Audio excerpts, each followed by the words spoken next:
sentencing hearing, we start with the state. I'll start with Mr. Flaherty. Has the state complied with victim notification requirements here? Yes, Judge.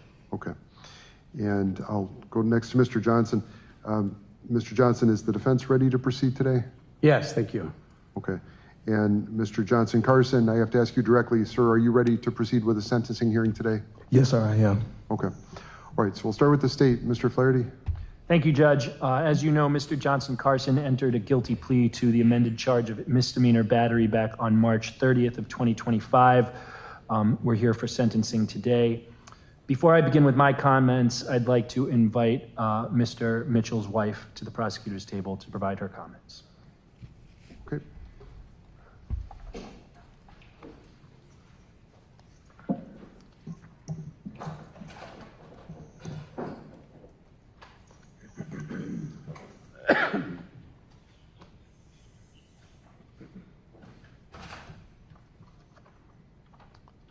Ms. Harmon, if you could please start by stating and spelling your name again for the record.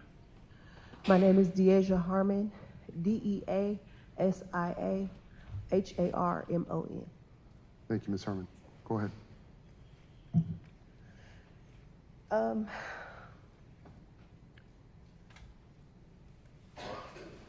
I don't even know really what to say at this point. The people here today that we've seen so far are only getting probation and are basically free to go, and they partook in murdering my husband. If it was Mr.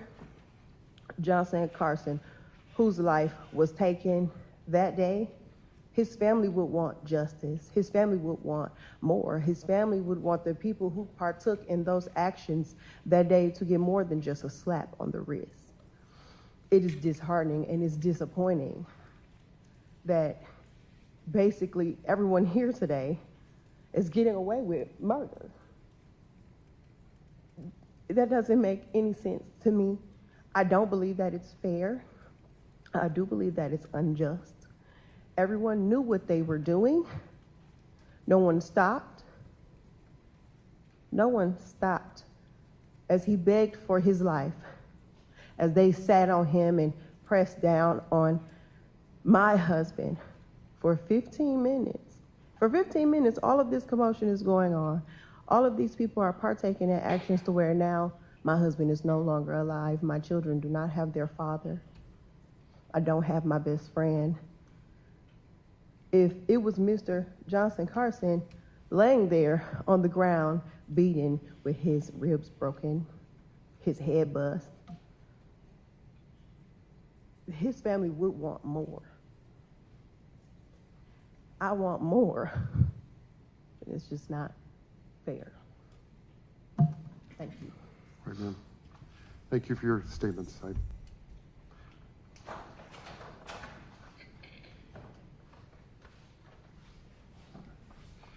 Flaherty, back to you. Thank you, Judge. The negotiated resolution in this case contemplated Mr. Johnson Carson taking a similar path as Herbert Williamson, who obviously you sentenced earlier today.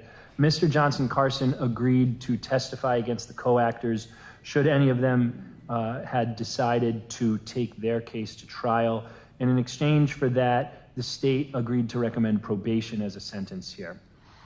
Before I begin with my comments, I'll just briefly mention Mr. Johnson Carson's criminal history. He only has one prior conviction. It's an operation of a motor vehicle after revocation from 21 CM 58 in Richland County. Judge, I know you're familiar with the facts of this case because you watched the video earlier this morning. We've had long conversations about what it shows in the various levels of culpability of the four co-actors. My perspective, the state's perspective on this case has always been that Mr. Erickson is the most culpable, and the priority of the state in this case has been to make sure that we hold Mr. Erickson accountable for his role, as well as the other three co-actors, but most importantly, to make sure that Mr. Erickson is held accountable, as we perceive that he is the most responsible for the death of Mr. Mitchell. And that kind of informs the court on why we are in the position we're in with Mr. Johnson Carson right now. Mr. Johnson Carson offered to enter a guilty plea to that misdemeanor battery charge and testify. And I know in a situation where at the end of the day, all 4 co-defendants have entered a guilty plea, I think it's important to note that while 3 of the co-defendants entered their guilty pleas relatively soon, earlier this year, Mr. Erickson didn't enter his guilty plea until after each of the other 3 co-defendants agreed to testify against him. So I think that the state's ability to achieve accountability against Mr. Erickson in that way speaks and comes from the cooperation of the co-actors, including Mr. Johnson Carson. And so I just want to make sure that the court is understands the position and the state's perspective on this case. Now, you've already heard my explanation about what I think the evidence shows in terms of the mental state and the mental liability and criminal culpability of Mr. Johnson Carson at the time. Like I said, I think what the evidence shows here is that we would not be able to prove an intentional homicide or a criminally reckless homicide. I think I think the behavior is negligent. I think that the co-actors should have been aware of the risk that their conduct posed towards Mr. Mitchell. But as I've said before, negligent homicide without the use of a dangerous weapon is not a crime in the state of Wisconsin, and that's why we are in the position we are in right now. When I look back at the video and think about what it shows in terms of Mr. Johnson Carson's conduct, his participation in this incident begins at about 3 minutes and 30 seconds into the video that I previously showed, and I'd like to just show a short portion of it again. Beginning at 3 minutes and 30 seconds. So here we see Mr. Turner and the hotel guest dragging Mr. Mitchell out. In the bottom here, we see Mr. Johnson Carson's hat, and we're about to see him enter the screen here. His role is similar to that of Mr. Williamson, and that is he is not a security guard at the hotel. He is otherwise employed there, but he is not tasked with maintaining security at the hotel. He happens upon this situation, as you can see, and I think you can tell by his stance, he's not really sure what to do in this situation in which he finds himself. But he does ultimately get involved relatively quickly, but he is apprehensive, as you can see.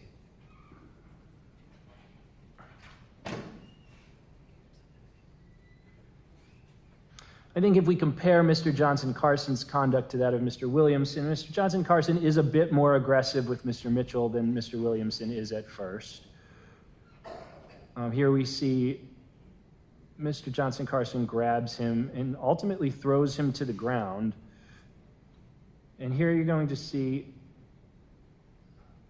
after Mr. Johnson Carson throws him to the ground, he does kind of throw that left hook into the head of Mr. Mitchell after he gets him to the ground. Now, I understand this is in the midst of a struggle.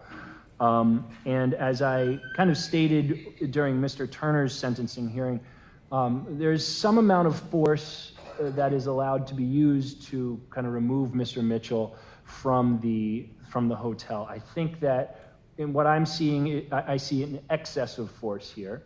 And ultimately, as we've discussed before, this video is hard to watch. We see a lot of violence. Most of it is not at the hands of Mr. Johnson Carson. It's at the hands of other people.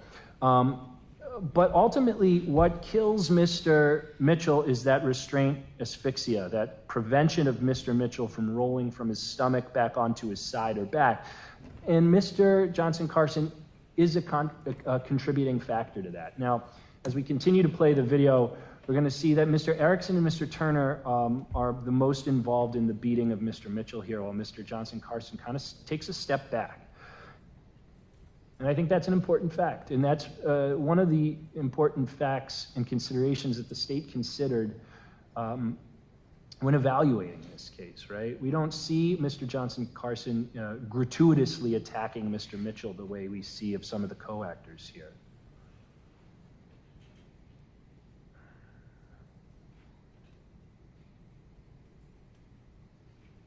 Now, you've seen this before. Now, you just observed Mr. Erickson ask them to come help, right? And I spoke during Mr. Williamson's sentencing hearing about kind of the status relationship between all these men and how Mr. Erickson occupies this position of authority, and he instructs these other two men to come assist him in doing what he does.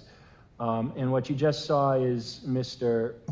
Johnson Carson respond to that by trying to kind of help control Mr. Mitchell, and then ultimately come and rest on Mr. Mitchell's legs.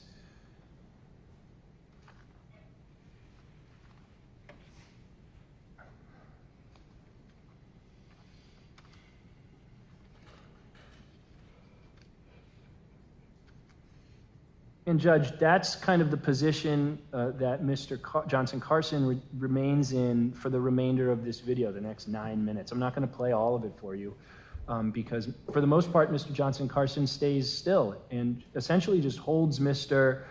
Mitchell's legs there while the others seek to further restrain him. Pausing the video at 6 minutes and 1 second. So you get a sense of kind of the role of Mr. Johnson Carson in the kind of the physical contributors to the death of Mr. Mitchell there. And when we're talking about restraint asphyxia, like I said, what we're talking about is impeding Mr. Mitchell's ability to roll from his stomach to his back or side. And as the medical examiner stated, you know, Mr. Mitchell might have died even if he had been on his stomach with no force applied to his back, right? And that's why just the holding of Mr. Mitchell in that position is so problematic here. And that's the battery that the state is prosecuting here. You know, I mentioned this before, I don't see an intention to kill from Mr. Johnson Carson. I don't see an awareness that what he thought was happening could have resulted in the death of Mr. Mitchell. But it's important to note that his cooperation and his participation in this conduct was one of the contributing factors to the death of Mr. Mitchell. Now, I think that the resolution here is appropriate because it furthered the state's interests in terms of making sure that the state could put the best case possible on against Mr. Erickson. And that's what it did. And ultimately it resulted in Mr. Erickson's conviction, and he'll be held accountable for his role. And so for that reason, the state is in the position of making the recommendation that it has made today. So thank you. Thank you. All right, I'm going to move to the defense now. Mr. Johnson. Thank you. Your Honor, there was a letter that was submitted to the court. I trust the court's had an opportunity to read that, as well as the numerous dozens of character letters and support letters regarding Mr. Johnson Carson from friends, from family, from other community members who have had an opportunity to know him over the years. They testify to his good character and background, his generally affable and kind nature, frankly. And that's been my experience with him as well. He very much regrets what's happened here ultimately, the death of Mr. Mitchell. He feels remorse for the involvement that he had in that, and feels grief and sympathy for his family. There's a few things that are just, I think, make his situation just slightly different from those of the co-defendants. He's quite a bit younger than just about all of them. He was 23 years old at the time of this incident. He's a high school graduate. He worked at the hotel for about 3 months, 2.5 to 3 months at the time this incident took place. As the state has pointed out, and I think the court has recognized, he was there as a bellman. He's not somebody who's in any way trained to do security, to help with the type of unruly and potentially volatile situation that existed there on that date. He had just gotten off duty, in fact, and had just not yet left the premises when this whole thing erupted. I think it's important to point out that he was really directed by other hotel staff to become involved in this.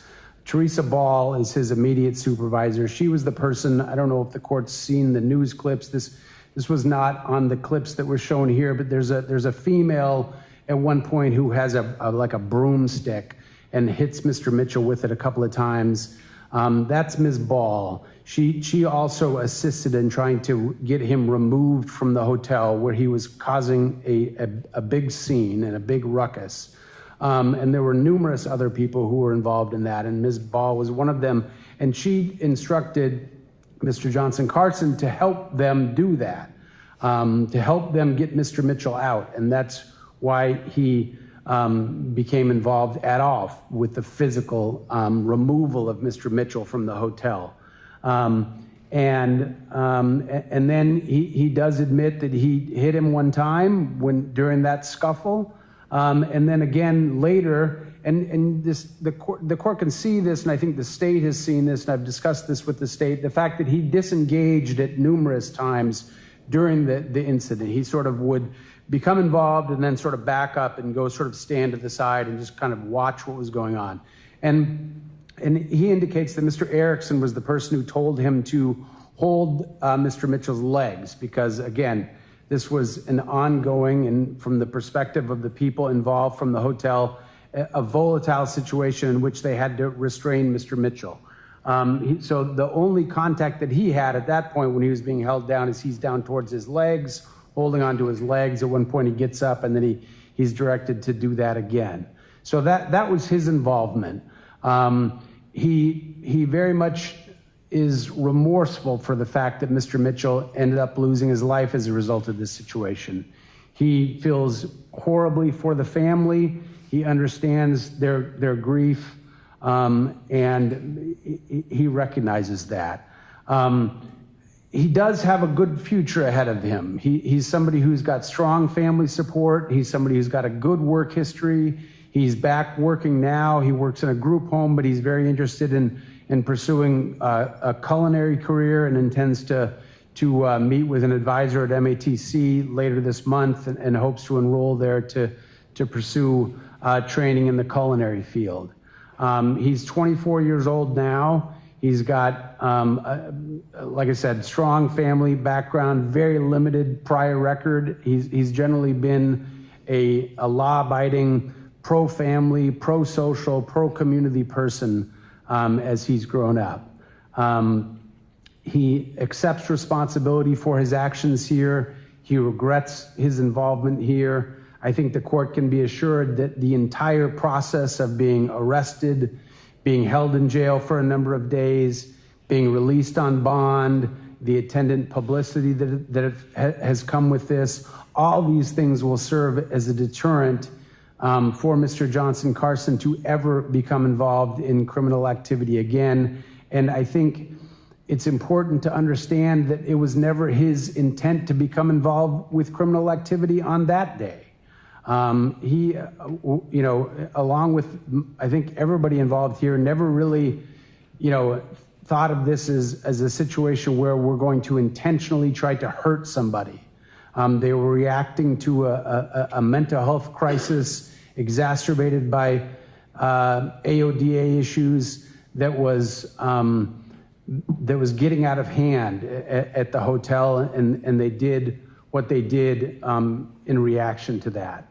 I think that the 4 days that he spent in jail after turning himself in the day after the warrant was issued made a big impact on him before his bail could be posted.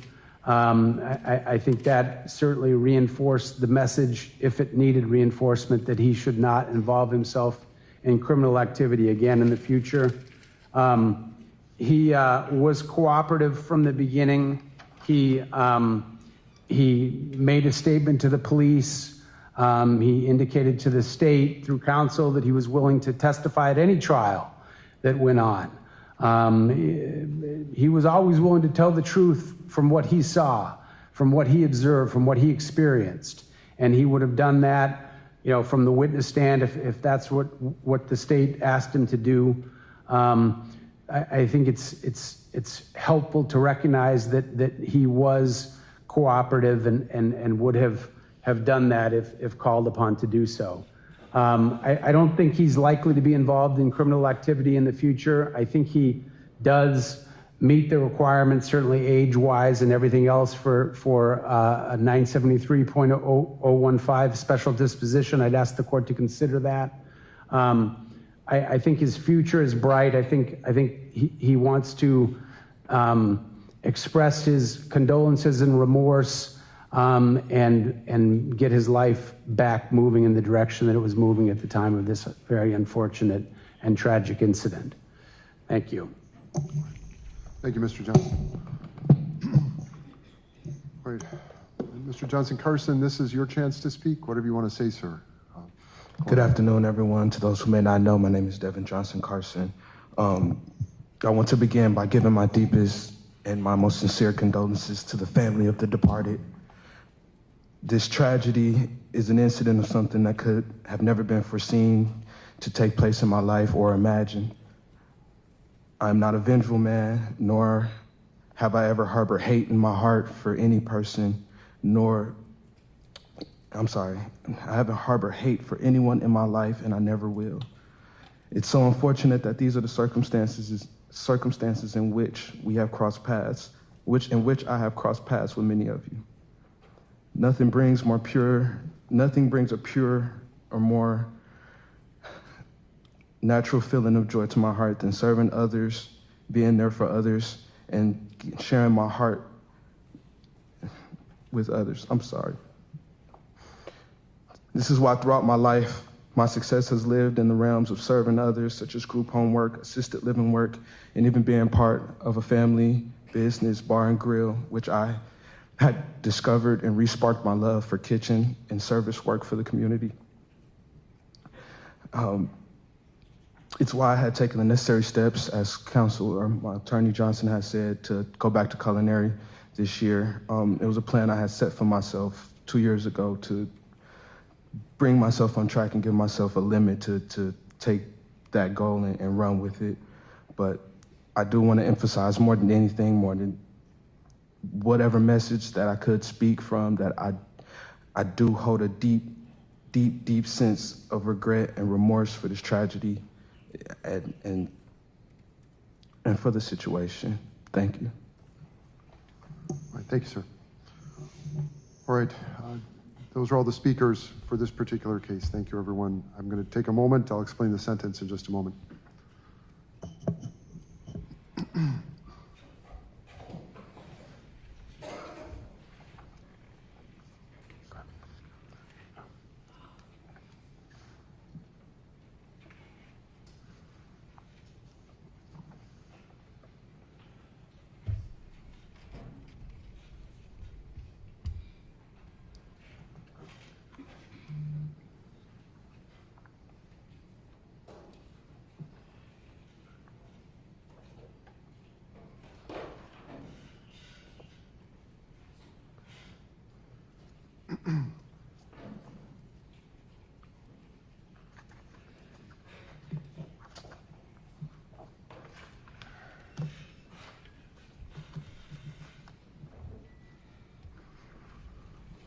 Okay, back on the record. All right, thanks all for your statements.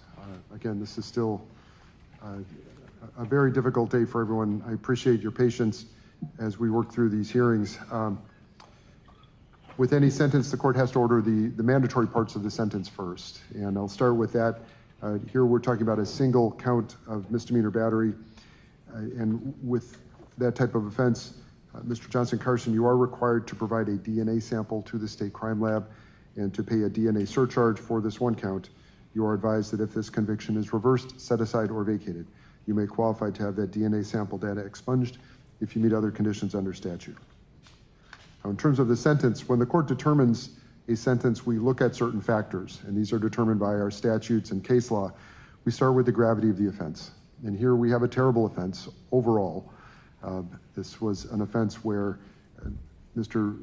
Devontae Mitchell's life was taken illegally, but the role that Mr. Johnson Carson played in that was very limited. And I think that's very clear from the video. If anyone watching that video would see that he's not involved in the initial altercation.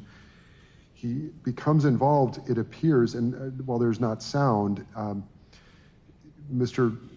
Mitchell is tussling with security at the hotel, and as a bellman, Mr. Johnson Carson gets involved, and in viewing the video, it appears that he's acting at the direction of what would be employees who are senior to him, either the security people who are on scene or the Mrs. Ball, who was also on scene and was a hotel employee. Mr. Johnson Carson was by far the youngest of any of the people involved here. He was only 23 years old at the time, and that's an extremely young age. He's now only 24. He has no criminal record. We could call an OAR a criminal offense. I know typically it is referred to as a lower level offense, but it is practically not an offense given what this court typically sees in cases of this type. So when we talk about the gravity of the offense, this is a situation where while Mr. Johnson Carson was involved, it was a very limited involvement. He did help restrain Mr. Mitchell, but given that he was positioned down by Mr. Mitchell's legs, it's not clear at all that he would have been aware that Mr. Mitchell was struggling to breathe or that death was a possible outcome here, given his very young age and the very limited role he played in what was going on. So when I look at the gravity of the offense, in Mr. Johnson Carson's case, again, this is a very limited role he played in partially leading to the death of Mr. Mitchell. Now, next I look at his character and rehabilitative needs. And here, when Mr. Johnson refers to letters, this is not a small number of letters. We're talking about well over 35 letters I received on behalf of Mr. Johnson Carson. And I did really read those letters. It's an impressive set of recommendations for Mr. Johnson Carson's character and how he has conducted himself as a young man who's trying to get started in life, who was drawn into something that he did not understand. And frankly, it's clear from the video, even though he at times followed probably his best instincts, which were not to get involved, he at times was involved, but again, in a limited way. I don't see rehabilitative needs here. When I read those letters, what I see is a young man who has led a very pro-social life. He's finished high school, he's worked steadily as a young man. He lost his job due to this event and has spent a year still working, but in different jobs. He's also been under supervision for the past year, as all the defendants have in these cases, and he's had essentially a perfect record while on supervision. So when I look at his rehabilitative needs, I just don't see any.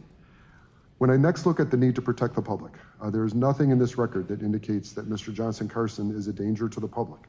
That's our top state sentencing objective, is protection of the public. Next, we look at rehabilitation, and again, I don't see rehabilitative needs here. Last, we look at deterrence, and I think that's the only issue that remains, is how to deter individuals in our community who might want to, or who might feel the need to get involved in a situation like this. I will note Mr. Johnson Carson has already paid a significant price for his part in this tragedy. He spent 4 days in jail. He's been under supervision for a year. He lost his job. He's hired counsel, and all of those are significant deterrents, this court believes, to this type of conduct. So when I look at our state sentencing objectives, I find that an appropriate sentence here could include probation. This case clearly would qualify for probation. It is the state's recommendation. Confinement is not necessary here to protect the public from further criminal activity of this defendant. I do not see that he needs any correctional treatment that's available only if confined, and it would not unduly depreciate the seriousness of this crime if probation were granted. So I agree that this case is appropriate for probation. However, I also don't see any probationary needs. There's no rehabilitative guidance needed for Mr. Johnson Carson. He is doing all the things we would ask a young man to do. And he's been doing them for the last year under supervision, but he was also doing it prior to that, before he was under supervision. So again, given all of these factors and objectives, what the court finds is that a time-served disposition is appropriate here. So the court is ordering that Mr. Johnson Carson serve 4 days in the county jail. I find he has served those 4 days. He's granted 4 days time-served credit.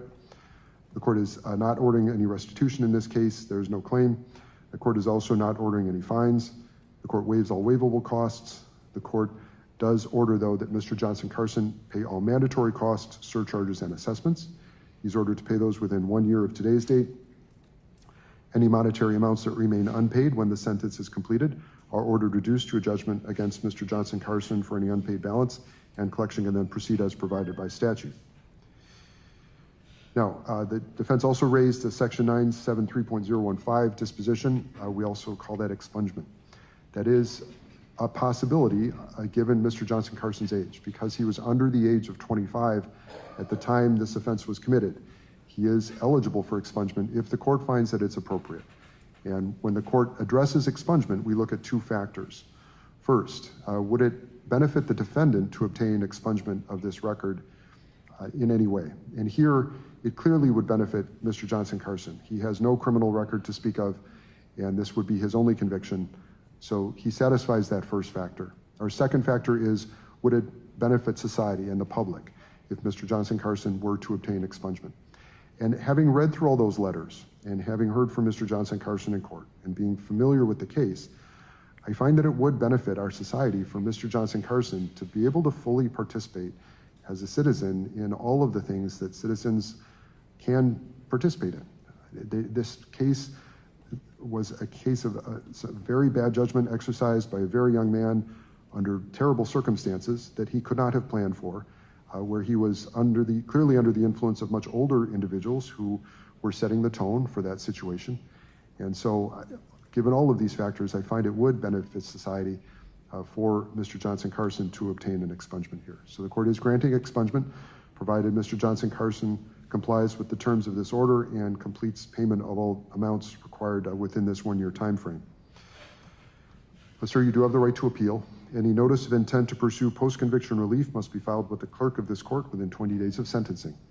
Your lawyer must continue to represent you until your decision to seek post-conviction relief or not is made. If you wish to seek that relief, your lawyer must file that notice within this 20-day time period. Parties, is there anything I haven't covered? Mr. Flaherty? No, thank you. Okay. And Mr. Johnson?